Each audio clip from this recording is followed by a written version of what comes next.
Am I the asshole for telling my wife that I'm ending our marriage because I found her brother at our house again and said it in front of him?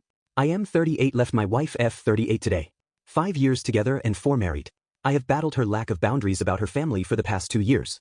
I understand that they are very close-knit, but she never paid attention to how their dynamics affected our relationship.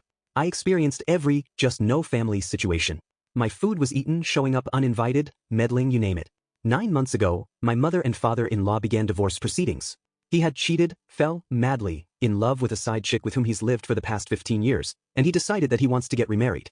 He kicked everyone out of the house. It was an emergency, so I agreed to help out. I so effing regret it. I had to take 4 people in, but they couldn't think to avoid constantly pissing me off. I got sick of finding them using our private bathroom. They had complete access to the other full bathroom by the hallway. My sister-in-law started taking naps on our bed, which is creepy because a bed is too personal. I came home late and we had to wake her up and still waited for her to snap out of her groggy state so that she could walk out.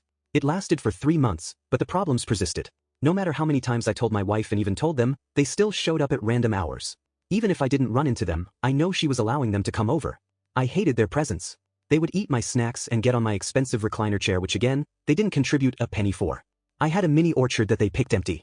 Things got so tense that I yelled at her in front of them. They left, we had a fight, and I ended up sleeping in a hotel. I warned her many times about being fed up and needing her to support me. She acted like I was demanding that she abandoned her family.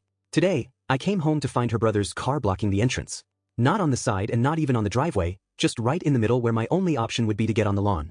I go inside and he's laying with his shoes on the couch. He gave me this fresh smile like he's untouchable. I went to our bedroom and packed as much of my belongings as possible and ignored her pleas to talk. There's nothing else to talk about. I already called a few lawyers but haven't received any replies yet. She cried, but at this point, I have no empathy. I don't even know if I overreacted or if I needed to discuss this in private. I feel defeated and angry, and I also hate her family with my soul. They knew they were hurting our relationship and they didn't care. She knew that I'm a private person who hates being invaded. I helped them because I love her and I didn't have the balls to let them go to sleep in their car. We don't have kids, but there are so many things that will be left undone. I loved her so much, but I just can't do this. She called me immediately after I left and I told her that my decision is final. She sounded shaken, but I told her that right now, I despise her and will never be able to sleep next to her again. So, am I the asshole?